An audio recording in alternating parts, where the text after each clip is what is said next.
dari suaranya aja kita udah semangat ya kan. Pasti nggak lengkap tak kenal maka tak sayang. Ya, oke. Kita kenalin dulu ya. Ya, Muang. Pokoknya dari pendidikannya aja udah luar biasa ya. Jadi DJ Arma, DJ Pika sama DJ Teng, beliau ini juga announcer juga, penyiar radio Di Global FM. Global FM. Sama kayak kita, salam persaudaraan nih. Saudara. jadi kumpul penyiar nih ya. Kumpul penyiar. Terus selain itu dia MC juga. MC juga, Master of Ceremony ya. Keren. Moderator juga, talent creator juga. Wah, Pokoknya pengalaman kerjanya tuh banyak banget. Bertumpuk-tumpuk. Saya jadi agak gimana gitu. Oke. Ini harus dicontoh sama generasi muda nih. Mudah-mudahan perbincangan kita ini bisa memotivasi ya, Gar ya. Benar. Oke. Yaudah kalau gitu kita serahkan kepada TM Face Live untuk bertanya-tanya kepada narasumber kita untuk sore hari ini. Silakan. Hai. Oke, saya Teng. Selamat berkenalan Kak Sari. Iya, selamat berkenalan kembali dengan siapa tadi? Nggak terlalu. Teng. Siapa? Teng. TENG. DJ Teng. Oh, DJ DJ Teng. Teng. Oh, di sana panggilnya DJ gitu Iya, ya? benar. Oke. Salam kenal DJ Teng. Oke, saya ada soalan. Sejak bila Kak Sari ini tertarik dengan oke, ada masalah ke? Suara tak dengar sangat. Oke. Boleh tanya apa tadi? Dah dengar? Dah. Ada. Oke. Sejak bila Kak Sari ini tertarik dengan menulis novel, dan dalam proses penulisan novel itu, adakah Kak Sari itu menulis novel itu sendiri ataupun bergabung dengan komunitas sastra? Oke, terima kasih DJ Teng. Saya langsung jawab nih. Oke, sebelumnya salam kenal ya. Saya Sari Ramayani, biasanya dipanggil Ayu Mai ya. Nama udaranya sama nama penanya. Kalau ditanya terkait sejak kapan menulis, itu sejak Corona melanda Indonesia. Nah, konon katanya Corona itu kan nggak bakal datang tuh ke Indonesia, nggak bakal tuh datang gitu kan. Cuman ya karena takdir Tuhan ternyata Corona juga sampai ke Indonesia, dan efeknya itu ada di tempat kerja saya. Sebelumnya saya itu menjadi seorang pengasuh anak. Pengasuh anak. Jadi karena lihat anak-anak itu ada yang berbeda, abnormal lah dibilangnya dengan anak yang lain. Jadi kayak pengen menuliskan tuh anak ini seperti ini gitu. Tapi nggak tersalurkan. Hingga akhirnya ada event cipta puisi yang saya dapatkan dari postingan WhatsApp teman-teman saya, dan akhirnya saya ikuti, dan alhamdulillah di acara itu juga ada semacam seminar di mana didatangkan salah satu pembicara dari Medan dan membawa majalah, dan di majalah itu saya dapatkan ketika saya mendapatkan juara 3 tingkat kabupaten cipta puisi, dan saya suka baca nih, saya baca ketemulah sama yang namanya cerpen, di mana cerpen itu penulisnya adalah salah satu anggota komunitas Kompak. Itulah awal mulanya. Nah, setelah itu ya saya kepo, dengan kekepoan saya nyari apa sih Kompak gitu ya kan. Cari tahu, dan ternyata ketemulah Kompak itu apa, Facebooknya, dan ketemulah sama foundernya yaitu Nimbrung akhirnya. Iya, dan akhirnya diterima. Dan kalau untuk sejak kapan menulis, sejak 2 tahun yang lalu, tepat di semester 5, di mana di novel pertama saya tentang penulisnya, biografi penulisnya, saya masih semester 5. Dampak pandemi menjadikan karya ya. Kira sejak negara api menyerang. Enggak.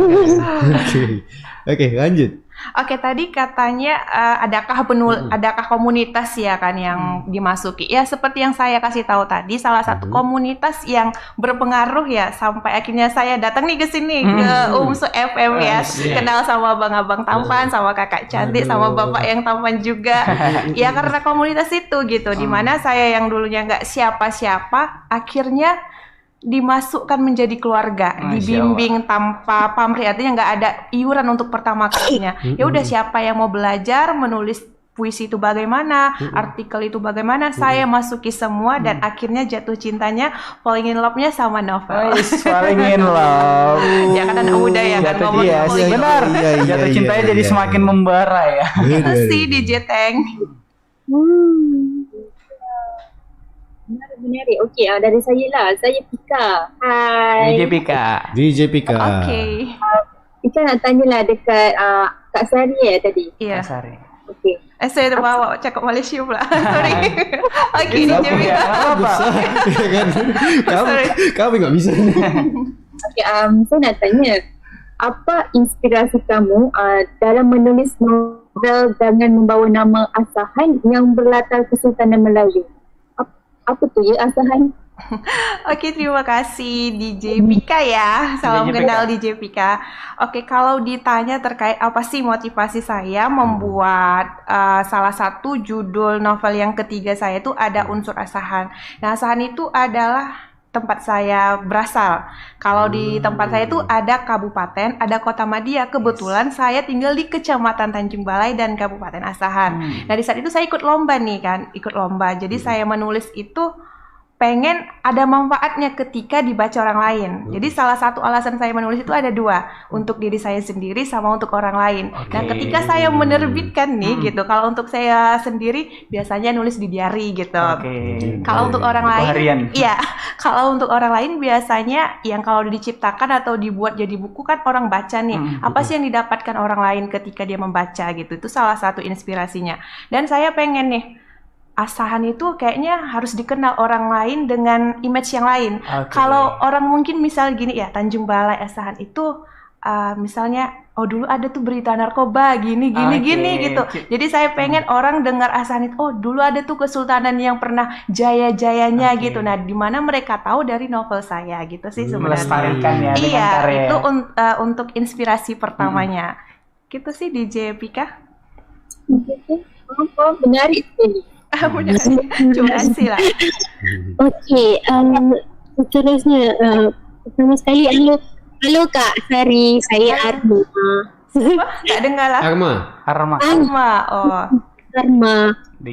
Soalan saya untuk Kak Sari, menulis novel dengan mengandungi unsur sejarah, benda yang tak mudah. Bukan kalau di Indonesia bilangnya agak gampang untuk menulis yang orang kata kontennya mengenai sejarah kan. Kendala apa yang dihadapi oleh Kak Sari semasa proses penulisannya? Oke, terima kasih DJ Pika. Tak apa ya saya sikit-sikit cakap macam orang Malaysia. Tak apa. Sebab saya Kak Asal Radio jangan Sana. pindah warga negara. Sebab saya pernah bawakan program itu lagu-lagu Melayu. Jadi cakapnya macam ni. Ini dia yang kita tunggu. Ini dia. Oke, lanjut. Oke, tadi katanya apa sih hambatan ya kan menulis novel. Kita tahu bahwa dalam hidup ini untuk mencapai sesuatu pasti ada hambatan ya kan, step by step. Masa-masa sulit. Iya, kayak musim corona gitu ya kan ada hambatannya. Jadi sebelum saya cerita ini ya kan gimana sih hambatan saya menciptakan novel itu, saya pengen share dulu kenapa saya bisa atau kenapa sih novel Senja di Langit Asahan itu ada gitu. Nah, dengan adanya informasi sebelumnya saya ikut lomba menulis selama 30 hari. Selama 30 hari diadakan salah satu penerbit di Jawa, event di mana kalau kita menang kita dapat terbit gratis.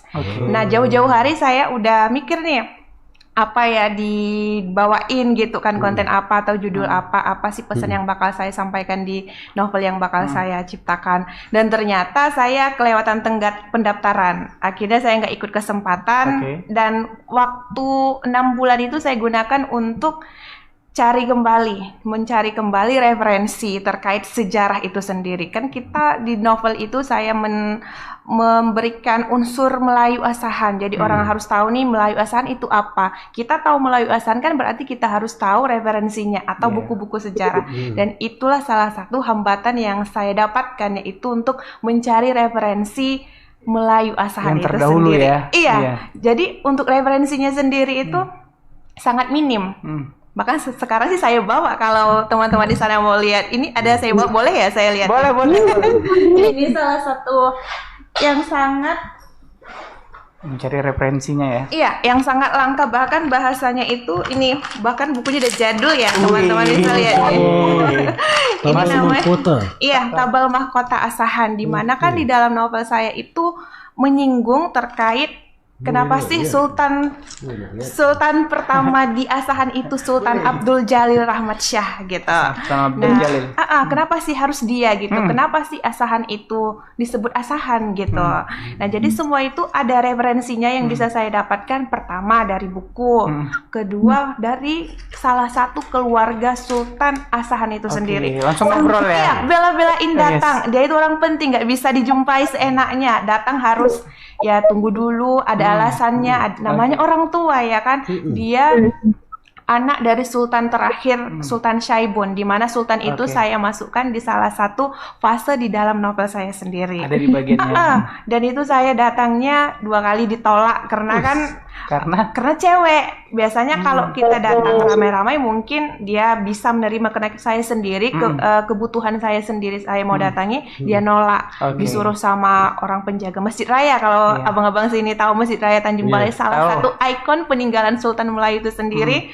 Saya disambut sama kakek-kakek tua yang menceritain segala sejarah ya, asal usul iya, kenapa itu ada makam di depan masjid Sultan Ahmad Shah, diceritakan semuanya.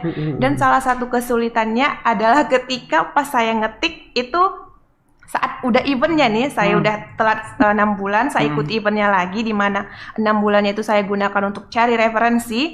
Dan di saat ikut event itu jam 12 harus disetor tulisan. Harus disetor cepat. Jam 12 malam? Maksimal. 21 kali 24 jam. Nah, kalau kita nggak setor dengan ada minimum kata, kalau di Word kan 1000, kita gugur. Otomatis peluang untuk diterbitkan gratis itu bisa kosong, gagal ya. gitu kan. Gimana caranya gitu kan. Sampai akhirnya saya mentok di bab 20. Jadi harus 30 bab, 30 hari menulis dalam 1 bulan. Non-stop ya? Iya, menulis ya kan. Karena saya juga sambil kerja, gimana caranya harus nyetor. Dan ternyata di bab 25 saya mentok dan filenya hilang. Waduh. Saya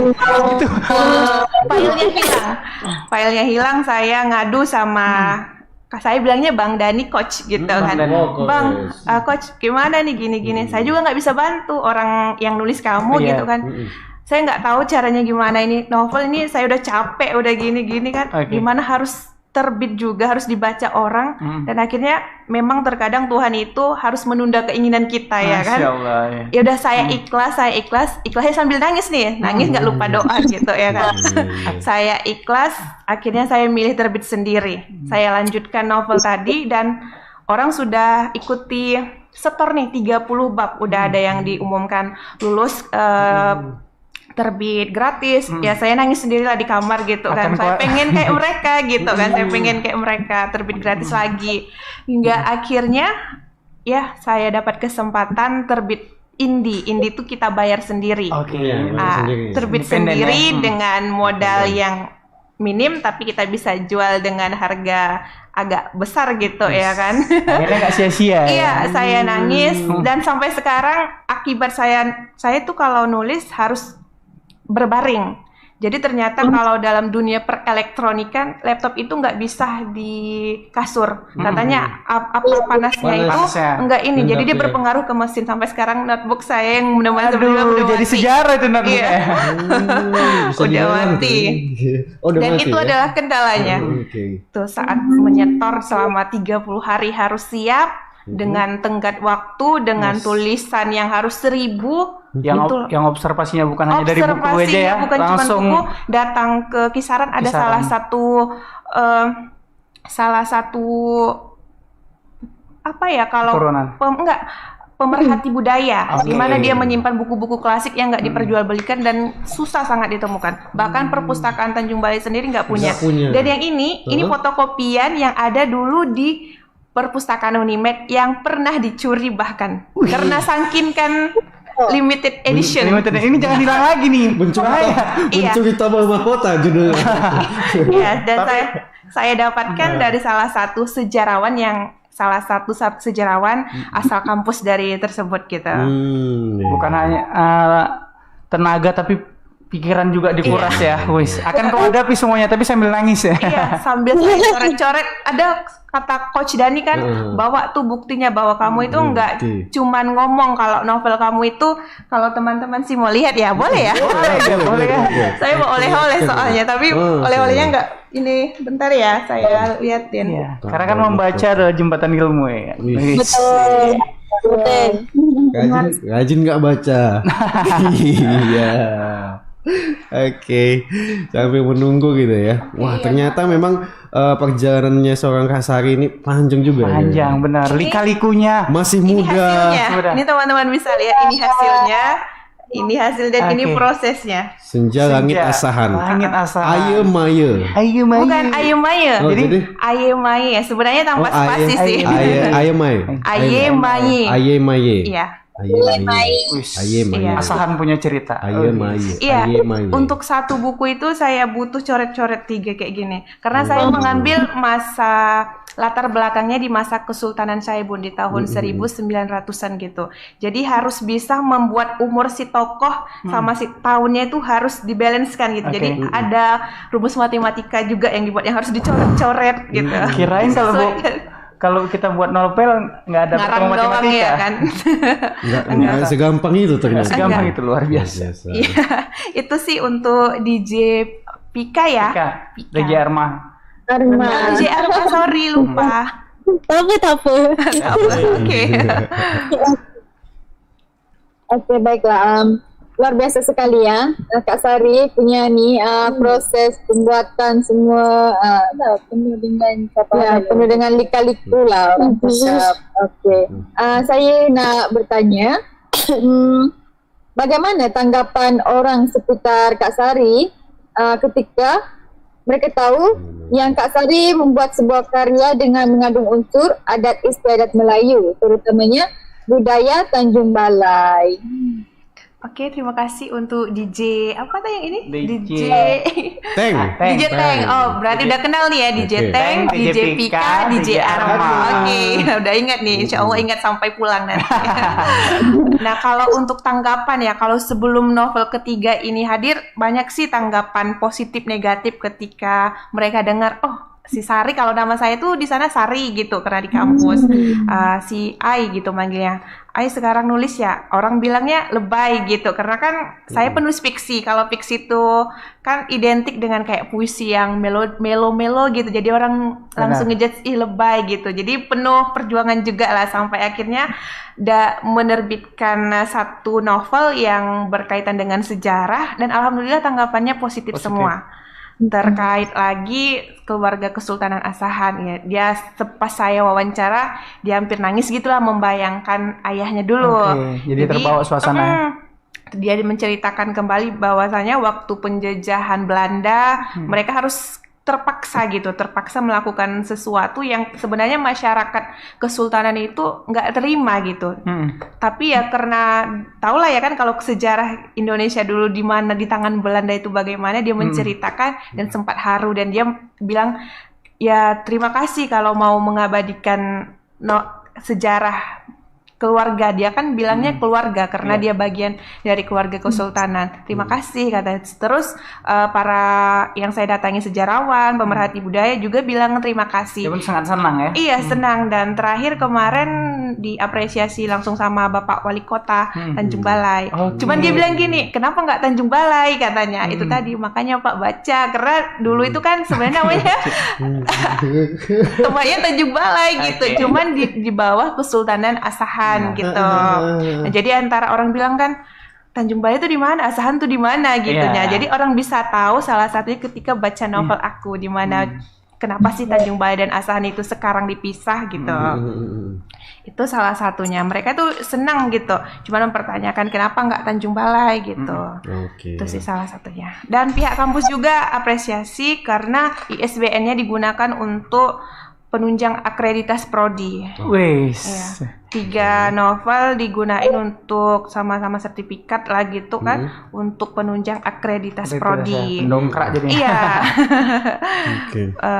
Para kayak Pak Dani lah gitu kan, merasa bangga, dia merasa nggak sia-sia kalau saya ini dikutip dulu di jalan gitu, bahasanya gitu lah ya, dikutip di jalan nggak kenal kan, ternyata pasti Pak Dani mengapresiasi ya kan.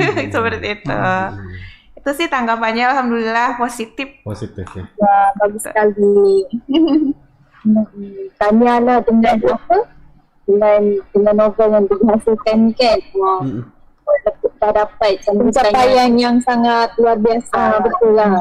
Jadi nak tahulah juga kan berapa lama proses penggarapan novel tersebut. Seperti yang saya sempat singgung tadi ya kan, kalau untuk proses penulisannya itu 25 hari, karena di 25 bab saya stuck, saya berhenti, hilang. Dan ada juga kejadian pas mau terbit, handphone saya dicuri kemalingan. Di situ file 28, 29, 30. Udah di ujung ya, udah mau ending ya, endingnya. 28, 29, 30 itu handphone saya dicuri malam subuh-subuh, mama saya bangun, jendela terbuka, bekas kaki ada, ternyata dicuri. Yang saya sayangkan bukan handphonenya ya kan. Kayak mana mengulang 27, 28, 29, 33 bab. Saya ingat 3 bab terakhir.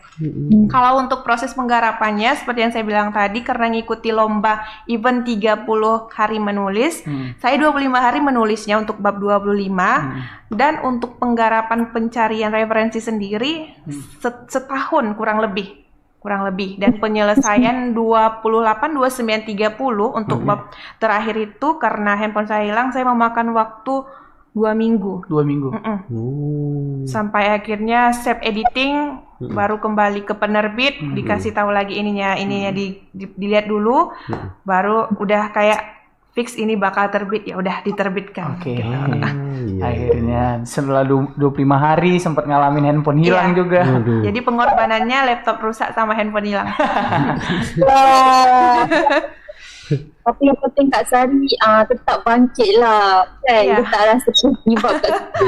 Iya, karena saya dari dulu punya prinsip hidup ya, you can if you say I can manjada wajada gitu. Kamu bisa gitu ya kan. Dan alhamdulillah buku saya yang bakal rilis lagi itu judulnya. Yang mana memotivasi anak-anak kampus ya, karena saya statusnya semester 9.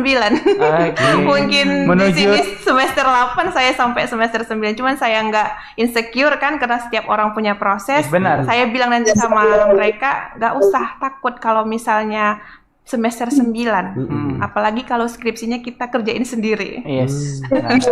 Gitu. Jadi saya pengen seperti yang saya bilang tadi, saya menulis itu ada 2 tujuan untuk saya sendiri dan orang lain. Saya pengen ketika mereka baca buku karya yang selanjutnya, you can if you say I can manjada wajada, mereka harus bangkit. Mereka bisa bangkit kembali, mereka bisa memaafkan kesalahan yang lalu dan kembali ke proses. Pastinya itu tadi ya, ngalamin masa sulit tapi akhirnya bisa berhasil. 1 tahun lebih lah kalau ditotal-totalin sama-sama terbitnya gitu. 1 tahun ya. Karena saya punya target setahun itu harus punya karya gitu. Jadi pas kemarin udah punya karya, tahun ini apa ya gini. Jadi tahun ini pun jadi merasa tertantang terus ya. Iya, jadi setiap tahun harus ada minimal 1 gitu. Kita tunggu buku selanjutnya. Betul. Iya. Mungkin boleh dikirim bukunya di Malaysia. Kemarin itu pas pertama-tama terbit ada sih, tapi kawan di Indonesia yang kerja di Malaysia, dia bilang ini kan, tapi lost kontak kan. Saya kan nggak mau kayak jualan gitu, artinya saya spill part-part yang bisa buat orang penasaran, jadi mereka ngechat saya pengen deh baca gitu. Ya udah saya langsung ACC, langsung saya terima gitu. Tapi kalau beli dong bukuku, enggak gitu. Jadi kemarin itu dia penasaran sekali, mungkin nggak berterusan, jadi nggak sampai. Cuman udah sempat dibeli orang Kalimantan atau apa ya, udah terbang ke Jakarta sama Kalimantan juga. Semoga jualannya makin tingkat. Karena itu penasaran sama Melayunya Asahan, itu yang membuat orang itu tertantang. Kenapa sih Melayu Asahan gitu? Itu tadi. Ada lagi teman-teman dari TM Face Live? Yes, DJ Pika, DJ Arma, DJ Teng. Ya kita sebenarnya banyak lagi soalan Tak tapi apalah tanya sebab saya ada sini, tak apalah. Bisa saya jawab, saya jawab. Sampai Tak besok, diam. sampai besok kita siaran ni. tapi DJ Gary, DJ Bas Ya. kita berehat sebentar rasanya. Kita Oh. simpan dulu soalan tu. Oh iya ya.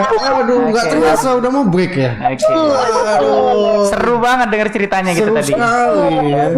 Jadi pengen tahu lebih dalam lagi kayak mana Kak Sari itu bisa terjun di novel fiksi ini. Bener, ya apalagi kan? sempat mengalami ketika mau ngobrol sama keluarga dari ya apa ditolaknya. Sultanan ya kan. Pengen ngulik lagi kita Nanti pasti kita ya. akan Nanti. berbincang-bincang lagi. Mungkin kita break dulu ya buat teman-teman di TM Fest Live dan buat teman anak muda yang sedang mendengarkan, pokoknya stay tune terus dalam program Baik kabar. Edisi di hari Jumat ini 2 Desember 2022. bersama saya Bis Nugraha Dan saya Giri Sugata. dan narasumber kita ada Kak Sari Rahmayani Panjaitan atau lebih sering dikenal dengan Ayemaye.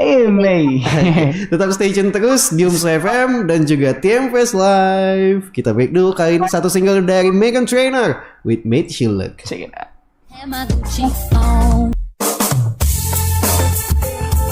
Yeay, masih di 91,6 Umso FM. Sentralnya anak muda.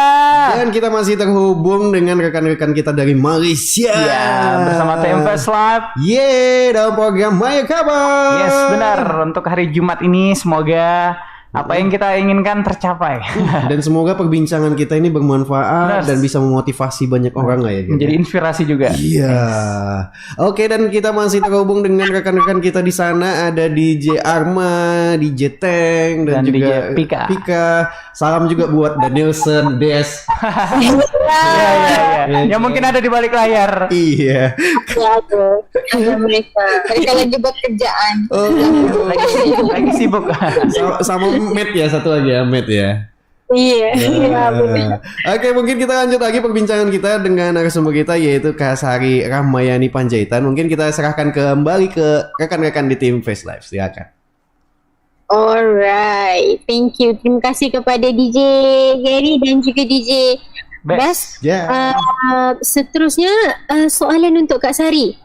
Apa sebenarnya yang membuktikan dan membuatkan orang yakin bahawa novel Kak Sari ni mengandungi unsur sejarah? Oke, pertanyaannya. Oke, makasih ya Kak DJ Arma ya. DJ Arma. Sorry, kalau di sini kan biasanya manggil kakak ya.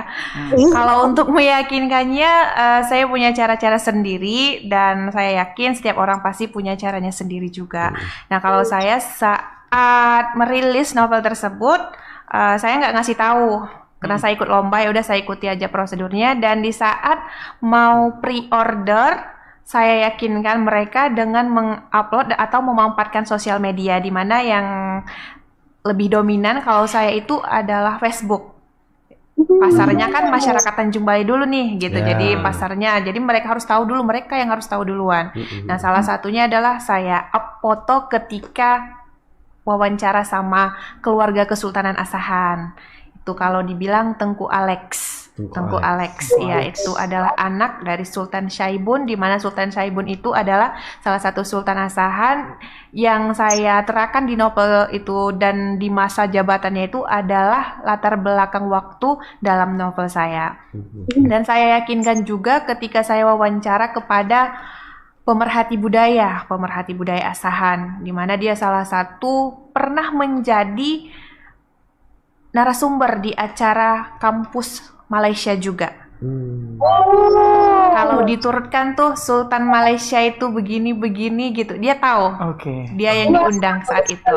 Saat itu saya menghadiri via Zoom, saat itu saya di kampus. Dan saya juga mengupload ketika wawancara sama sejarawan, yang memang dari dialah saya mendapatkan buku-buku yang mungkin jarang dibaca orang. Dia salah satu kolektor buku, di mana inspirasinya adalah ketika mendapatkan uang gaji 1 bulan itu minimal 2 buku harus dibeli.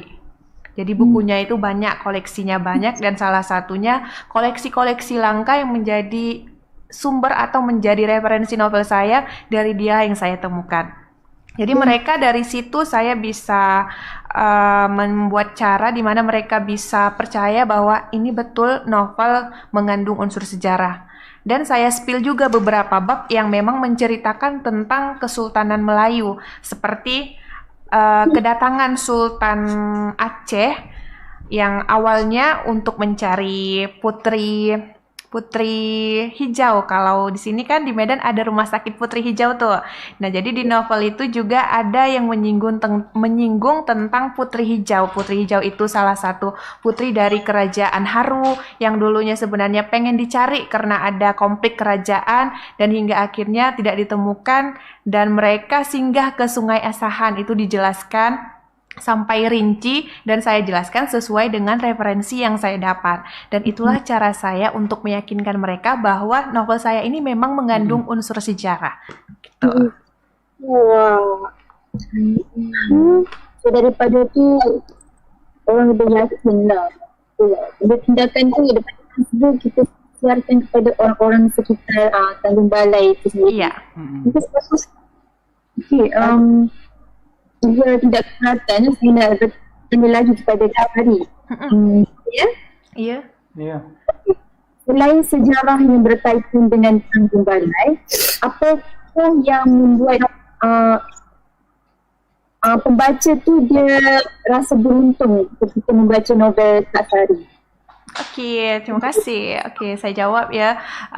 Jadi saya merasa bahwa mereka pasti beruntung nih baca novel saya. Karena seperti yang saya bilang tadi, referensi terkait asal-usul Tanjung Balai, spill gitu ya kan, itu jarang ditemukan. Apalagi untuk generasi pemuda, itu agak asing yang namanya, kenapa sih namanya Tanjung Balai, kenapa sih Asahan, kenapa sih Sultan pertama itu harus Sultan Abdul Jalil? Mungkin mereka tahu lapangan di Tanjung Balai itu adalah lapangan Sultan Abdul Jalil Rahmat Syah. Tapi mereka nggak tahu Sultan Abdul Jalil Rahmat Syah itu siapa.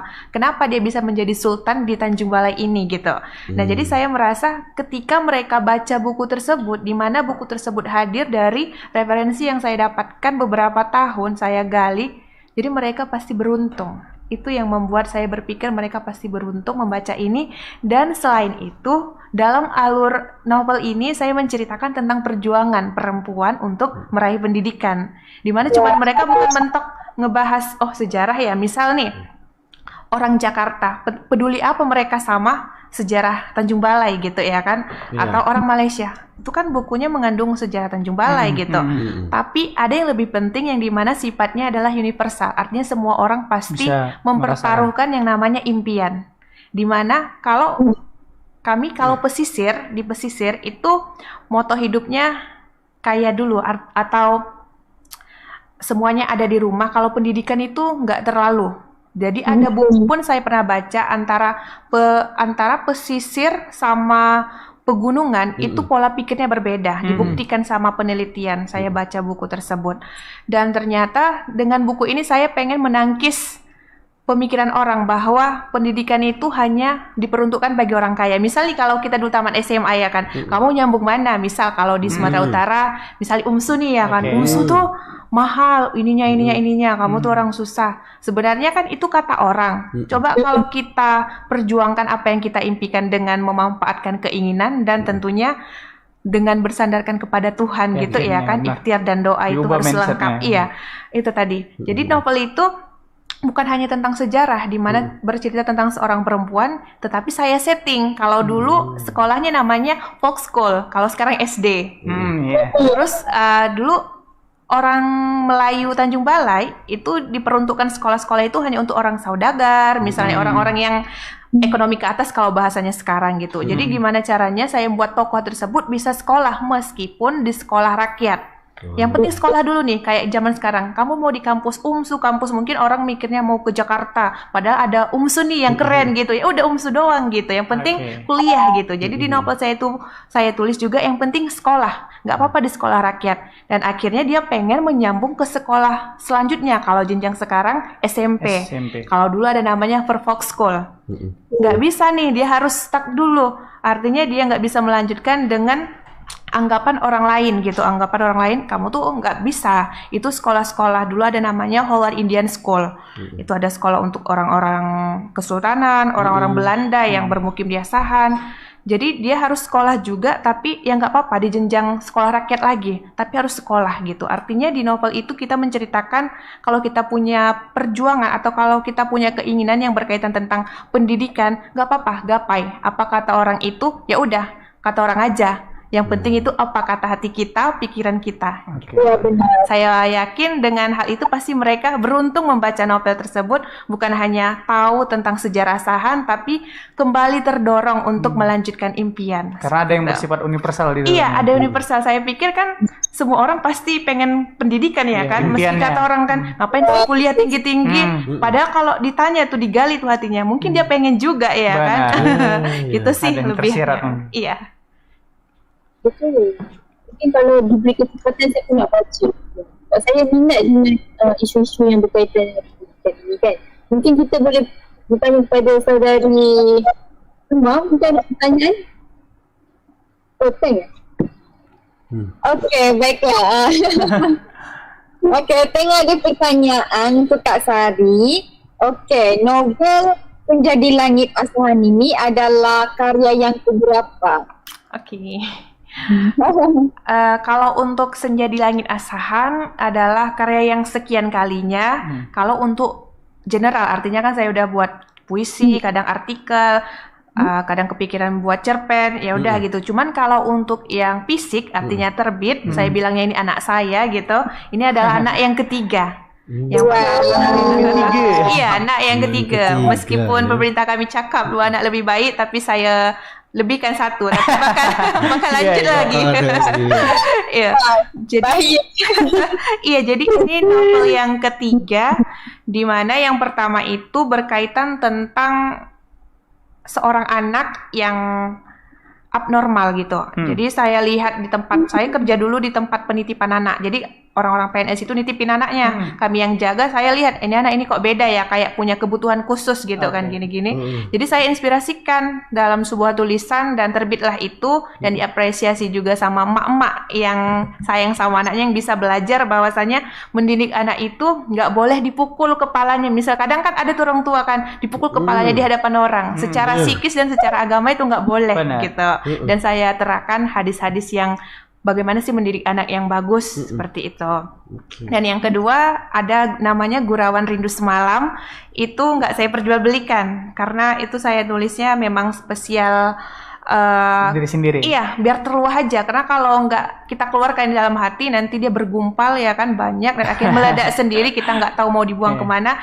Lebih baik dibuang menjadi dalam bentuk karya gitu ya kan. Tapi nggak saya perjualbelikan.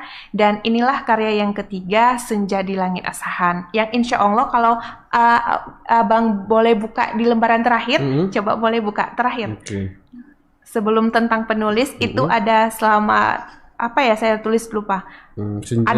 Ada kelanjutan Senja di Langit Asahan 2. Ada kelanjutannya. Sampai jumpa di Senja di Langit Asahan 2. Iya, itu ada kelanjutannya, tapi saya dalam proses penelitian waktu ke Medan kemarin singgah ke salah satu perpustakaan, memang keluarga kesultanan. Memang kalau untuk buku-buku kesultanan itu banyak di sana. Saya masih dalam proses penelitian untuk menggarap Senja di Langit Asahan kedua. Lebih kepada tragedi pembunuhan massal revolusi Sumatera Timur.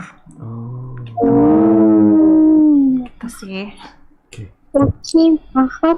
Okey, Kak Sari kata akan ada kelanjutan dari novel Senja di Langit Asahan kan? Iya. So, untuk soalan seterusnya, kira-kiranya apakah ada pesan perihal pelestarian budaya melalui sastra kepada pendengar acara kita pada hari ini?